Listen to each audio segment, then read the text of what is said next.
year, so that the man is in a hurry. He wants really to make Ghana really spearhead. So that deserves a really, a round of applause, because I think it's one of the first leading African country that is really demonstrating, and that's very important. So university and research institutes are treasures, trove of knowledge and creativity.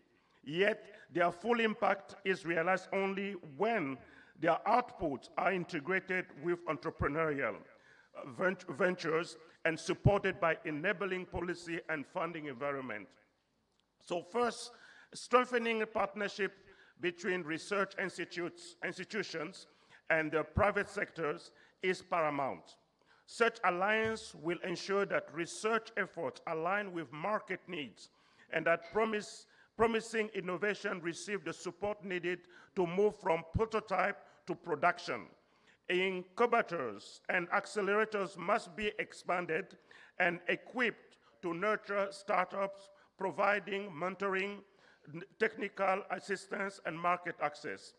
The second element is the government, that the government has a crucial role to play by creating robust policies that encourage innovation and protect intellectual property rights. A clear and supportive regulatory framework will boost investors' confidence and encourage the flow of capital into research-driven enterprises. Furthermore, a targeted funding mechanism, including grants, subsidized, and venture capital schemes, are essential to empower innovators, entrepreneurs. And we can really see, even through the various interventions done by His Excellency President John Mahama, we can really see that he is hammering on those elements. And I think it's not only that we're listening to him speaking, we're seeing him taking the actions, but in particular, we're seeing how the members of government are all being mobilized to ensure that this innovation is really taking shape. So I think even we partners, some of us have been saying, there is John Mahama, there's a sense of John Mahama in the air. You feel it everywhere you're going. You see the dynamic. Something is really growing up. We can't deny it. I mean, when it's there. You have to acknowledge. And we really we are also mobilized. We are also enthusiastically really invited to really come and bring in our share in this all dynamic development that is taking place. So third, capacity building is essential. Speaking from the United Nations Education Institution is very capital for us. Investing in education and skill development will equip the workforce with the expertise necessary to navigate the complex innovation landscape. From scientists and engineers to business leaders and marketers, a well-trained talent pool is the backbone of a thriving commercialization ecosystem. Lastly, fostering a culture that celebrates creativity, risk-taking, and resilience will also inspire more Ghanaians to engage in innovative pursuits. Success stories must be highlighted and shared widely to motivate others and to demonstrate that research and innovation can indeed translate to economic empowerment and national development. So as Ghana embraces the vision of a vibrant innovation, a commercialization ecosystem, we have to remember that the goal is clear: to drive economic development that improves the quality of life for all Ghanaians. By bridging the gap between researchers, commercialization, Ghana unlocks the limitless opportunities for job creation, industry diversification, and global competitiveness. Our work across the countries demonstrates this commitment. The UN support partnership that brings universities, research institutions, startups, and industry together to develop and scale local technologies, ranging from renewable energy to climate-smart agriculture. We are also helping to advance digital skills, particularly among young people and marginalized groups, by focusing on data science, artificial intelligence, and digital literacy.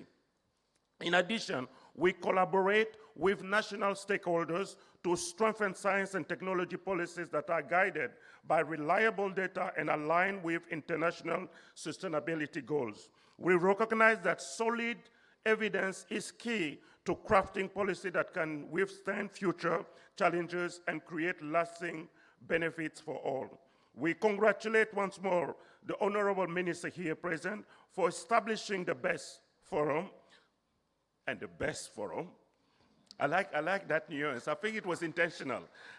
For establishing the best forum, which we believe will be a catalyst for action and will reflect that science and technology are not separate from development, but central to it.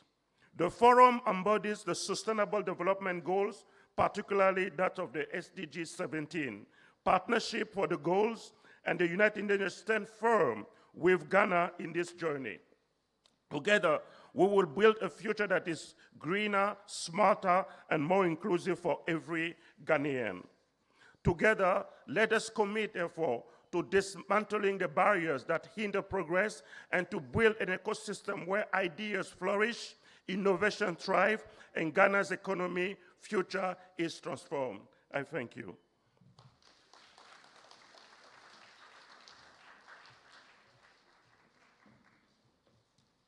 Thank you so much. I think he deserves another bigger round of applause. Ladies and gentlemen, that is the UNESCO country rep, Mr. Edmond Munkaila. I was writing like crazy. What are the things that I wrote? Innovation and research are the engines driving the economic growth. We have to foster closer collaboration among government, industry, and research institutions. Research efforts must align with social needs, not only speaking, but taking action. And there is a sense of John Mahama in the air. You can't deny it. Capacity building is essential, fostering a culture that collaborates or that celebrates creativity.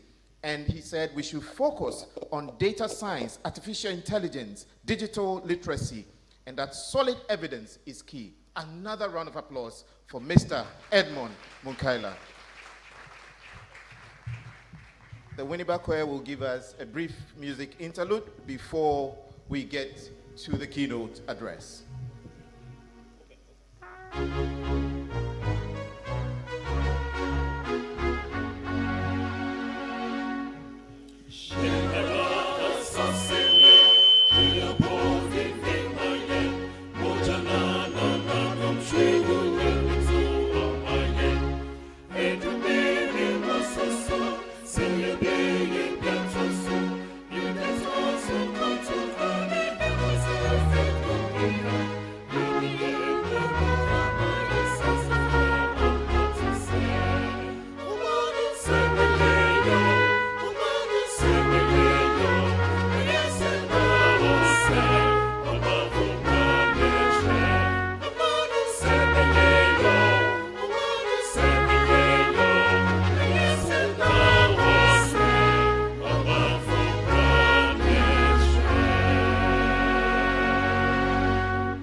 Thank you very much. Shall we recognize the Winneba Choir with a round of applause? We are streaming live on all the social media handles.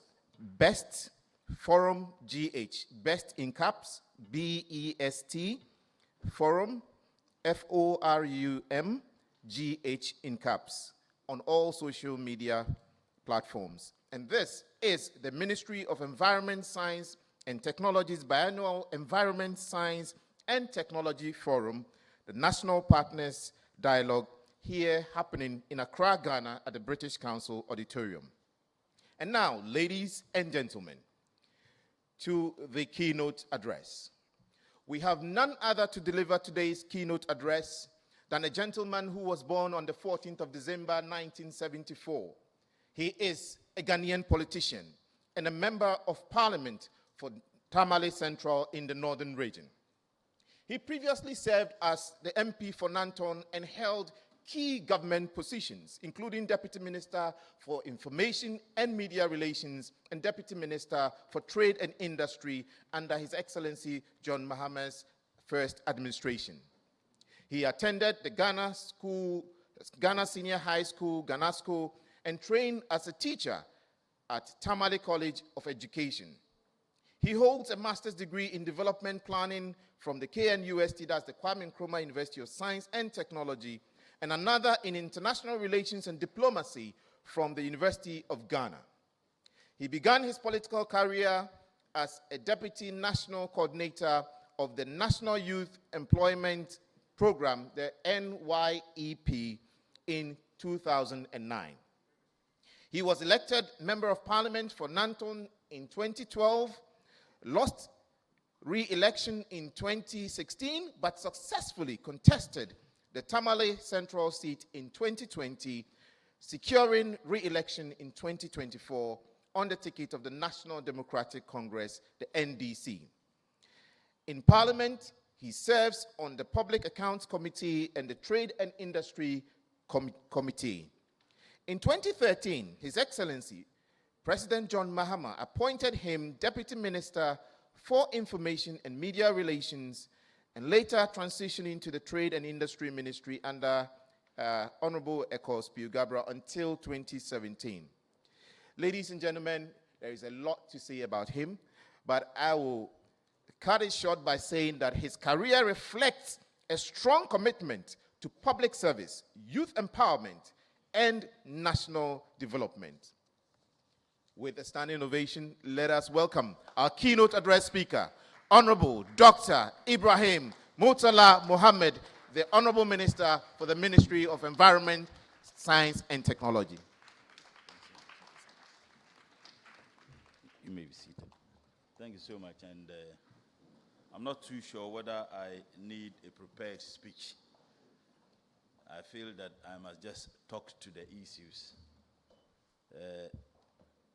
My presence here is indeed an honor, and at the same time a source of overwhelming pleasure.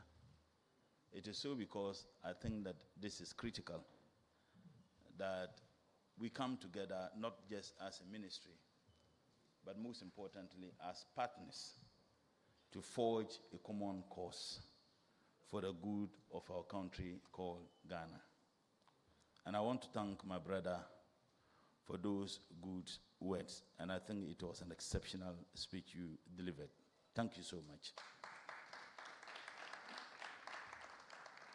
Honorable ministers who are here, Your Excellencies, ambassadors, and members of the diplomatic corps, chief directors and heads of various institutions, and most importantly, representatives of the agencies under the Ministry of Environment, Science, and Technology, industry players, esteemed partners and stakeholders, college students, members of the Best Planning Committee, friends from the media, distinguished guests, comrades, ladies and gentlemen. It is with great pleasure that we are all gathered here today at this National Partners Dialogue to discuss a topic or a topical issue that is not only critical to our future, but most importantly, to the prosperity of our nation. This dialogue is not merely a gathering of minds, but a crucial step towards fostering economic development through the power of innovation and research. Let me extend my appreciation and a warm welcome to all of you for sharing in this vision of ours and making time to actively participate in the dialogue. Particularly, I am excited about the support this initiative received and the willingness on the part of our partners to work with us to ensure a sustenance of the forum, and I can't thank you less. Let me expand my appreciation to all of you from the bottom of my heart, maybe this one deep inside my heart. We appreciate the support that we have received from you so far. Ladies and gentlemen, as we all know, Ghana is a nation rich in potential. We are blessed with a wealth of natural resources, a vibrant culture, and a youthful population eager to contribute to our national growth. However, despite these advantages, we find ourselves at a crossroad. Our innovation and research sector have not yet reached their full potential. We have brilliant minds in our universities and research institutions, yet too often their groundbreaking work remains confined to academic papers and laboratory walls, rather than transforming them into vibrant products and services that can uplift our economy. With over 10,000 researchers scattered across sectors and countless startups emerging each year from this research, we are on the cusp of transforming our economy. It is vital that we harness the potential and ensure that our innovations do not remain confined to the walls of our laboratories and universities. Instead, we must propel them into the marketplace, where they can create jobs, stimulate growth, and improve the quality of lives of our people. And this forum could not have come any time better than now, when we have huge numbers of joblessness, particularly among young people in our country. To understand the urgency of our mission, let us consider the current landscape of innovation and research in Ghana. According to a 2021 article published in the Colnet Journal of Scientometrics and Information Management, Ghana ranked among the top 10 countries in Africa for scientific research output. Yet, despite these impressive statistics, we find ourselves facing a significant challenge, most importantly, the implementation of those research outputs. The 2024 Global Innovation Index ranked Ghana as the 101st among the 133 economies featured. This indicates that Ghana is not doing well in terms of innovation capabilities. The gap between research and commercialization remains very wide. This gap is not merely a statistical anomaly. It is a barrier that hinders our progress and diminishes our potential. Successful commercialization is not just an ideal, it is a reality that we have to achieve, and achieve we ought. Ladies and gentlemen, consider the story of Project Magi, which is a Ghanaian-based startup that developed a solar power water purification. This innovation emerged from years of research and testing, and today it serves communities across rural Ghana, providing clean drinking water and improving health outcomes. This is just one example. Mention can be made of the Pozzolano cement, courtesy CSR. Mention can be made of Neat Fufu, courtesy CSR. And I jokingly, in attending an international conference, I said the first time I ate fufu was in Paris, and Neat Fufu was in Paris. Then I was the Secretary General of the All Africa Students Union, and I attended UNESCO program. And you know, student leaders, the little money we have, we don't want to use them to rent hotels. So I had to talk to a friend who spoke with the sister who was living in Paris. So I had to stay with them. And the evening I was served with fufu with some meat. I won't mention the number of meat that was served on it. And I was shocked because I didn't hear any pounding of fufu. And I expect that for you to eat fufu, you'd hear the enormous energy that is exerted in pounding the fufu. So I was wondering, so my conclusion was that perhaps they bought the fufu somewhere. So the following morning, I gathered the courage. They gave you free fufu to chop, and you're asking questions. I gathered the courage to find, and they said, oh, it's Neat Fufu. That was in 2007. It took tremendous research by a state institution to come out with that. But what has been the benefit of it to that institution? A private person bought it at paltry sum and making millions of Ghana cedis as a result. I think that these examples are examples that should propel us to do more. And I think that it could not have come at a better time than now. I don't think that many developers in this country use Pozzolano cement any longer. It needs to have a government will to push it, because it's a cement that is conducive to our environment. There could not be any better cement we use for our infrastructure and other works than Pozzolano. this is what we intend to do as Ministry of Environment, Science and Technology. Of course, with partnership with industries, institutions, research institutions, and academia, so that we can make you commercially and financially viable. A lot of the institutions have the ideas, but they don't have the resources to work the ideas. Ladies and gentlemen, it is important that we all come together as a state and to ensure that we have the linkages.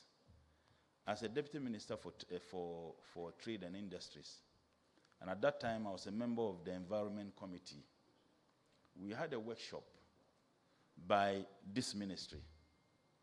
I attended the workshop, and a proposal was made to spend millions of Ghana cedis to execute a project. So I attended as a member of parliament and a member of the Environment Committee.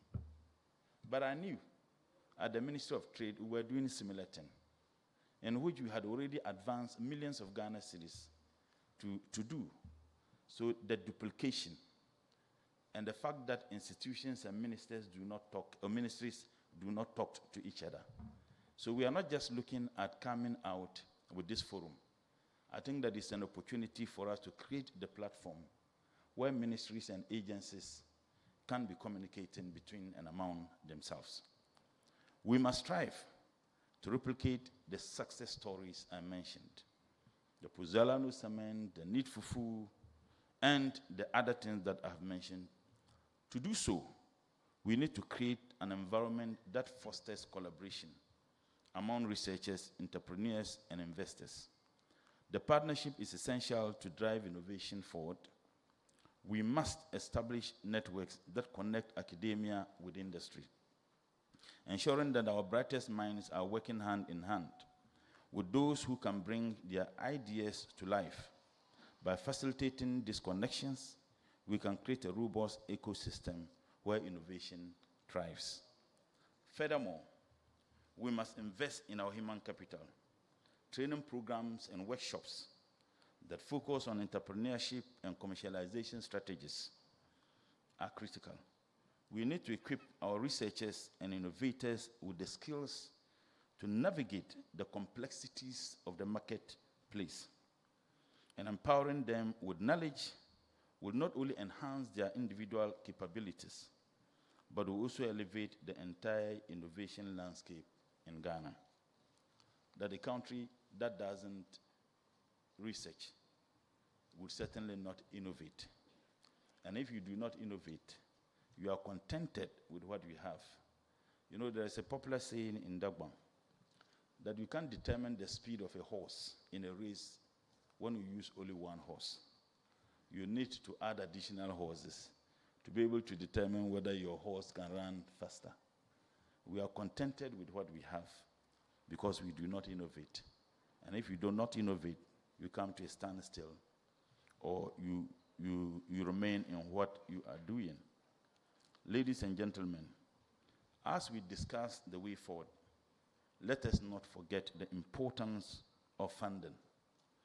Access to financial resources is a common barrier that many startups and entrepreneurs face, and most importantly, research institutions. We must work together to create funding mechanisms that support early-stage innovation.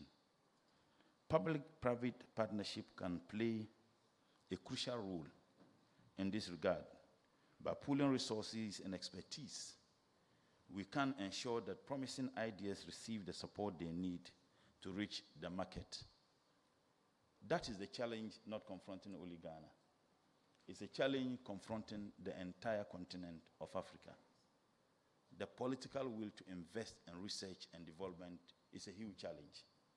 This platform may create the opportunity for us to make a stronger case to people like me, politicians, and perhaps His Excellency the President, to walk the talk as was declared 40 years ago in Lagos.